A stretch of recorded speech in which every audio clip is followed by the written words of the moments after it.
ത്തിൽ ബന്ധിച്ചിരുന്നു.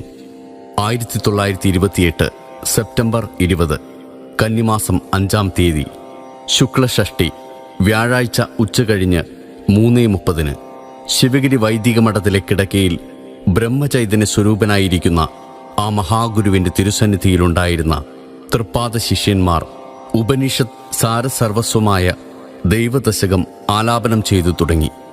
താൻ സജാതീയ വിജാതീയ സ്വഗത ഭേദശൂന്യമായ പരബ്രഹ്മസ്വരൂപമാണെന്ന പരിപൂർണാനുഭൂതിയിൽ അഭയാവസ്ഥയിൽ സച്ചിദാനന്ദ സ്വരൂപനായി പരമ്പൊരുളിൽ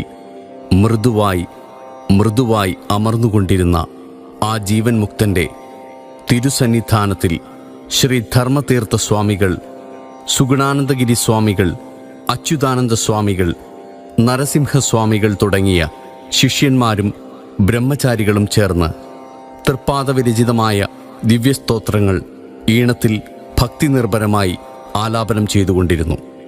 സാന്ദ്രവും ദിവ്യവുമായ നിർവാണത്തിൻ്റെ സാന്ദ്രസുന്ദരമായ പ്രശാന്തി എങ്ങും നിറഞ്ഞു വ്യാപിക്കവേ, ആഴമേറും നിന്മഹസാം ആഴിയിൽ ഞങ്ങളാകവേ, ആഴണം വാഴണം നിത്യം, വാഴണം വാഴണം സുഖം എന്ന ഏകലോക കാരുണ്യം പ്രവചിച്ച ഭഗവാൻ ശ്രീനാരായണ പരമഹംസദേവൻ്റെ തൃക്കണ്ണുകൾ